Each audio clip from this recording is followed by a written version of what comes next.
নমস্কার, কালচারাল টকিজের এক নতুন পর্বে আপনাদের সবাইকে স্বাগত।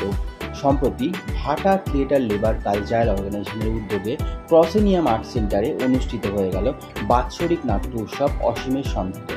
ছিল নাটক সহ সেমিনার ও ওয়ার্কশপ। চলুন দেখে নেওয়া যাক এই অনুষ্ঠানের কিছু ঝলক।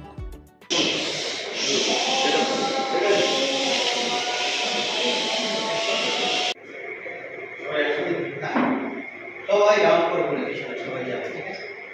দিয়ে আমি মাঝখানে থাকি, আমি বলবো কথা বলো কাজ করো কাজ করো কাজ করো কাজ করো যতক্ষণ বলবো ততক্ষণ রাউন্ড চলবে, ঠিক আছে? কথা বলো কাজ করো কাজ করো কথা বলো কাজ করো কাজ করো কথা বলো কাজ করো কাজ করো কথা বলো কাজ করো কাজ করো বিশ্রাম কিছুক্ষণ।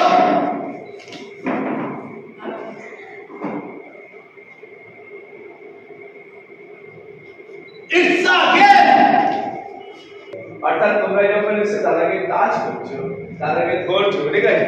সেই ধরাটার মধ্যে তোমাদের এই আর্টিস্টিক ব্যাপারটা, সেই ধরাটার মধ্যে তোমাদের ওই এনার্জিটা দেবে, এটা যাতে ছবি হয়, ছবি হয়, বলা দিছি একবার আচ্ছা, এই 1 থেকে 10 এর মধ্যে 5 সংখ্যাটা নেই, 5 নেই, তাহলে কত রইল?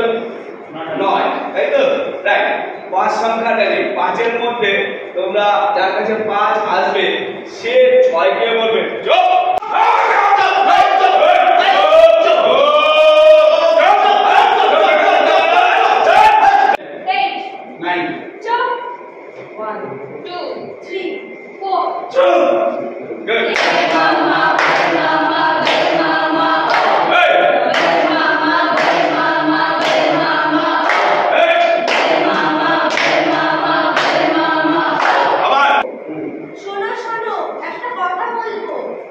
কথাটা কি?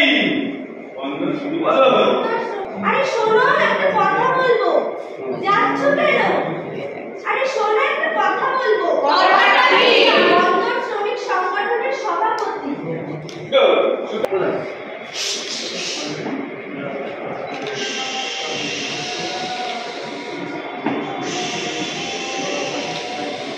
কিছু হয় একদম এরকম বডি ল্যাঙ্গুয়েজটা লাগবে।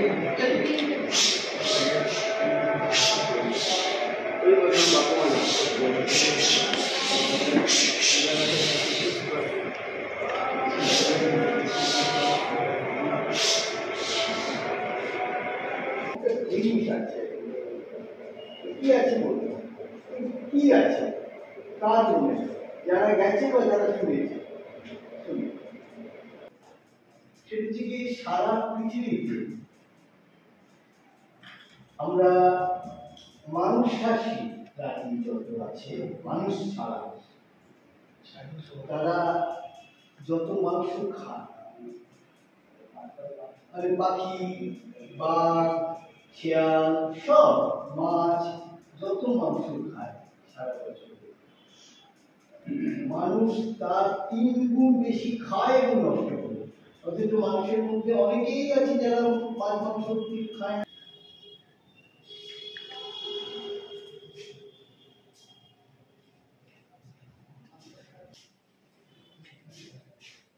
কষ্ট হচ্ছে, গতি বাড়াতে হবে।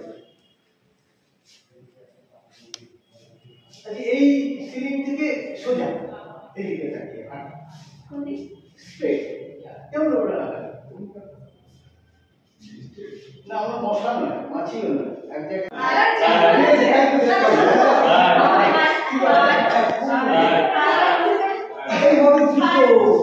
চলা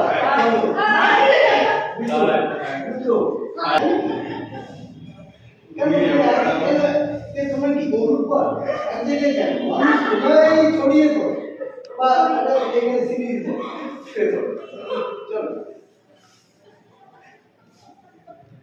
চলো, তুমি দেখিয়েছো হাত পা ছড়ানোর মতন করে না, পাশবাড়ি সিঁড়ি বা বাড়ি সিঁড়ি করে না, সব হাত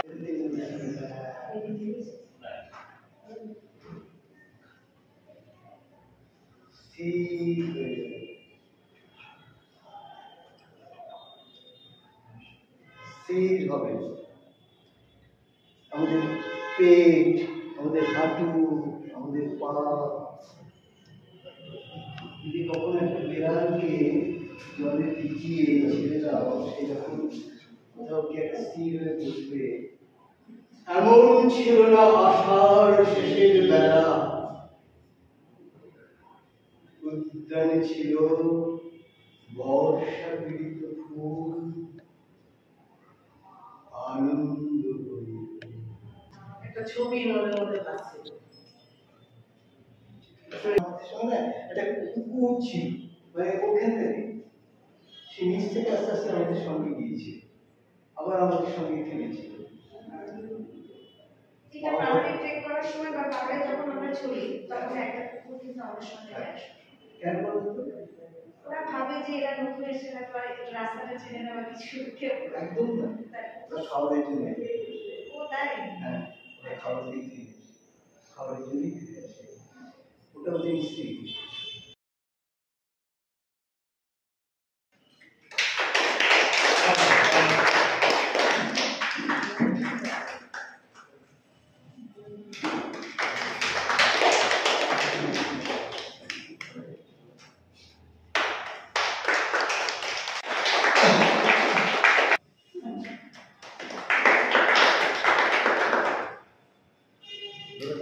কেমন আছেন?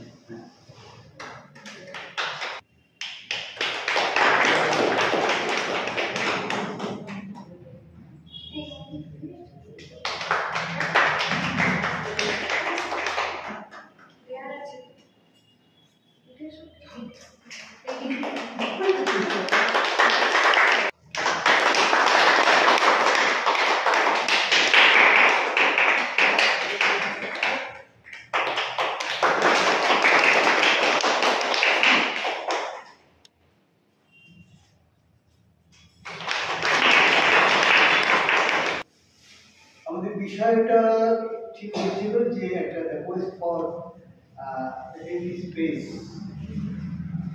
অসীমের সন্ধানে।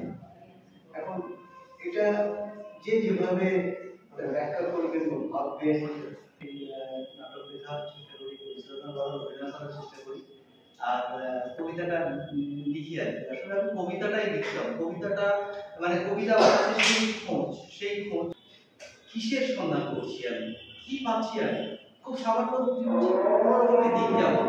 যারা নাটকের সঙ্গে জড়িত তারাই বোধহয় একমাত্র বুঝতে পারবে, যারা নাটকের সঙ্গে জড়িত নয় তারা এর মর্মার্থ বোঝা খুব শক্ত। কারণ এই নাটকের জগতে যারা একবার নাম লিখিয়েছেন বা ভালোবেসে ফেলেছেন তারা কিন্তু যে কোনো অবস্থাতেই কখনোই এই নাটকটাকে ছেড়ে থাকতে পারবেন না। মানে এটা একটা অদ্ভুত ভালোবাসা, একটা অদ্ভুত প্রেমের ব্যাপার। এই নাটকের সঙ্গে প্রেমটা আমরা যারা অনেক আগে শুরু করেছিলাম, আমি অ্যাকচুয়ালি 1975-এ কবচ কুণ্ডলে প্রথম আমার অভিনয় শুরু, বিজন ভট্টাচার্যের হাত ধরে।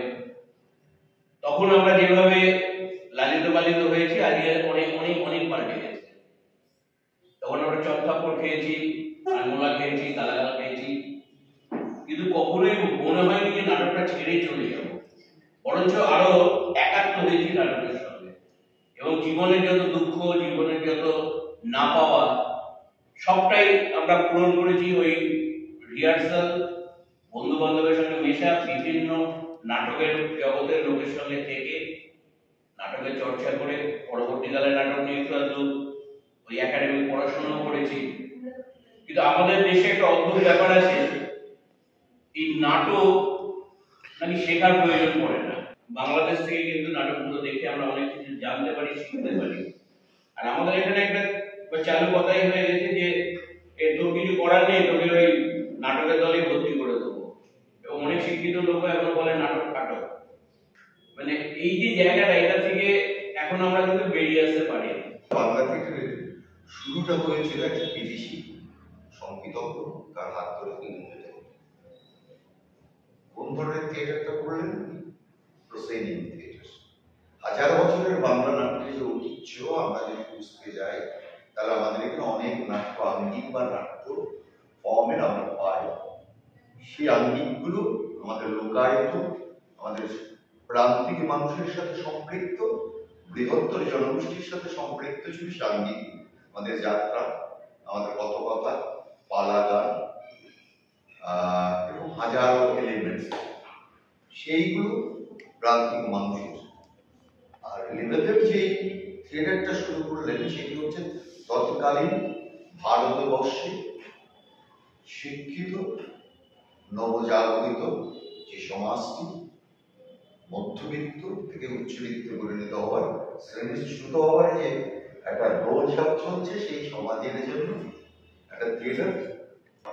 আমি কি ধরনের নাটক করছি, আমি কোন বাস্তবতার নাটক করছি, বা আজকের প্রেক্ষাপটে দাঁড়িয়ে আমি কি শেক্সপিয়ার করবো না কালিদাস করবো, বিশেষ করে শরীরদা বলছিল কালিদাসের কথা, সেই কারণে কালিদাসের কথা মনে করলো, বা আমি মহাভারতের আখ্যান করবো না আমার মানুষ নাকে থেকে মরে যাচ্ছে, আমার একাত্মত্ব, আমার শোষণ, আমার বঞ্চনা।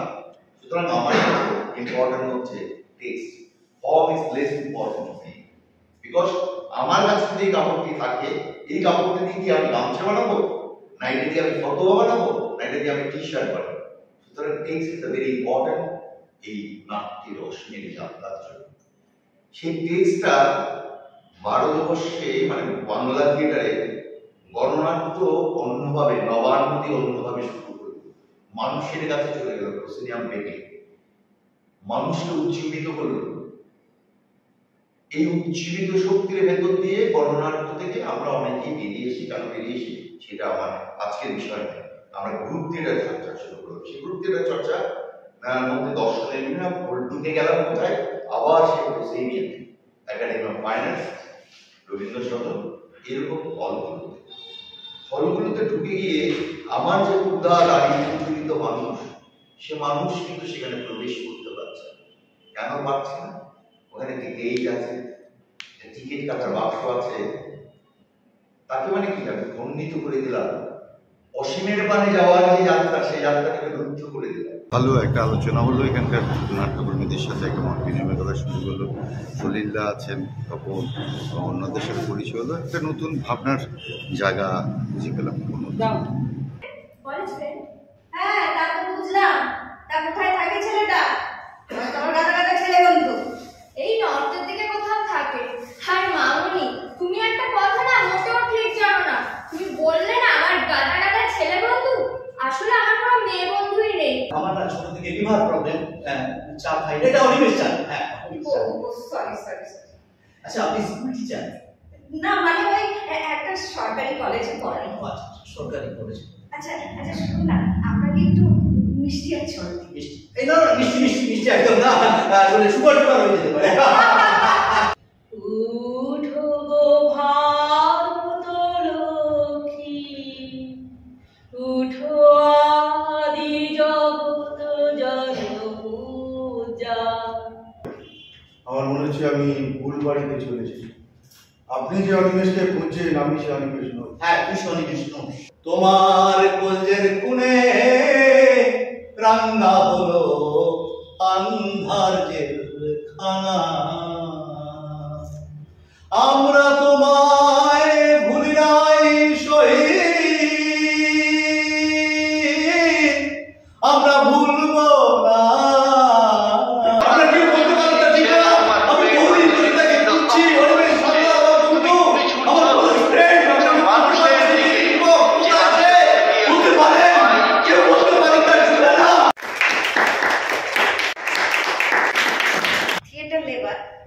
এই দলটা 1998 সালে তৈরি হয়েছিল, আশিসে তৈরি করেছে। তো সেখানে অনির্বাণ আছে, অনির্বাণ এখানে আছে। আমরা সবাই তিনটে দল এবং আমরা সবাই এই অনুষ্ঠানটা খুব সুন্দর এনজয় করলাম। ভাটা থিয়েটার লেবার কালচারাল অর্গানাইজেশন একটি নাটক করলো, নাটকটির নাম অনিমেষ সান্যালকে খুঁজছি। আর এখন একটি নাটক শুরু হচ্ছে এক্ষুনি, যেটা ক্যান্ডিড থিয়েটার প্রয়োজনা, মেজ দিদির কেচ্চা। সব মিলিয়ে দুপুর 3টে থেকে 8টা বাজতে চললো, আরও ঘন্টাখানেক চলবে আমাদের অনুষ্ঠান। খুব সুন্দর অনুষ্ঠান। ভবিষ্যতে আমরা এই 3টে দল আবার এক জায়গায় হব এবং আরও সুন্দর অনুষ্ঠান করব, থিয়েটার ওয়ার্কশপ, সেমিনার সব মিলিয়ে। সবাইকে শুভেচ্ছা। ভারতের অর্গানাইজেশনের কালচারাল অর্গানাইজেশনের পরিচালক আশিস সর্দার, আমি সবাইকে শুভেচ্ছা জানাচ্ছি। উপস্থিত দর্শকদের এবং আজকে যারা গুণী মানুষজন এসেছিলেন। তবে অসুবিধে যে নেই সেটা বলবো, গুরুজনদের নজরের আড়াল হওয়া যায় না।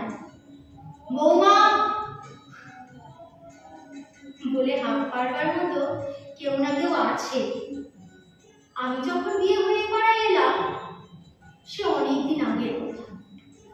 তখন আমাদের বাড়ির ঠিক সামনের বাড়িতে আমার শাশুড়ি মায়ের এক প্রাণের বন্ধু ছিল। তিনি বয়সে শাশুড়ি মায়ের চেয়ে একটু বড়ই হয়। শাশুড়ি মা তাকে মেজদি বলে ডাকতেন। তখনও তার স্বামী বেঁচে। বিয়ে তো হলো, চাঁদের আলোর মতো ফুটফুটে মেয়েছিলাম।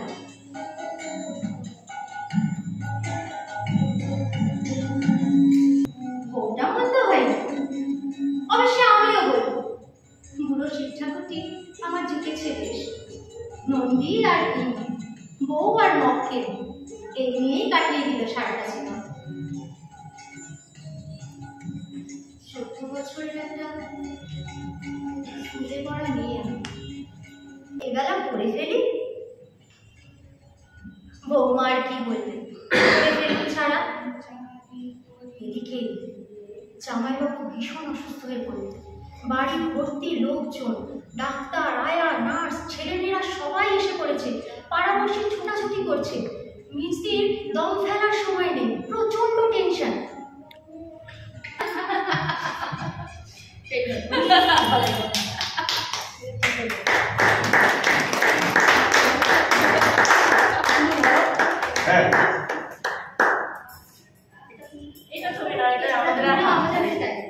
ভাটা থিয়েটার লেবার কালচারাল অর্গানাইজেশনের আজকে আয়োজনে পাশাপাশি আরও দুটো দল ছিল, খর্দা থিয়েটার জোন আর একটা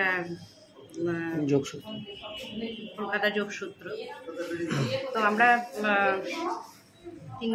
তিনজনের আয়োজনে আজকের এই কর্মশালা ছিল, সেমিনার ছিল, প্লাস আমাদের দুটো নাটক ছিল। তো আজকে এখানে আমরা বেশ কিছু গুণী মানুষকে পেয়েছি। তাদের কাছ থেকে আমরা কিছু থিয়েটার সম্বন্ধে অনেক কিছু জানতে পেরেছি। ছিলেন বাংলাদেশ থেকে এসেছিলেন একজন অপুদা। বাংলাদেশের থিয়েটার এবং ভারতের থিয়েটার এবং থিয়েটারের এখনকার পরিস্থিতি বা আগের পরিস্থিতি সব কিছুই উনি খুব সুন্দর করে ব্যাখ্যা করলেন। তো আলোচনাটা ছিল অসীমের সন্ধানে থিয়েটার।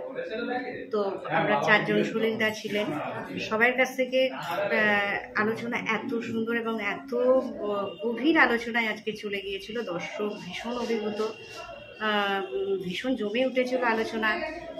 তবে রাত হয়ে যাচ্ছিল, দুটো নাটক ছিল, আলোচনাটা অনেকক্ষণ চলেছে। তারপরে আমরা স্থগিত থেকে দুটো নাটক আমরা এখন একটা নাটক শেষ করছি, আর একটা নাটক শুরু হবে।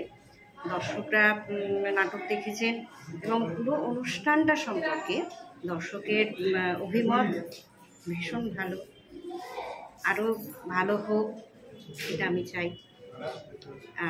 ধন্যবাদ।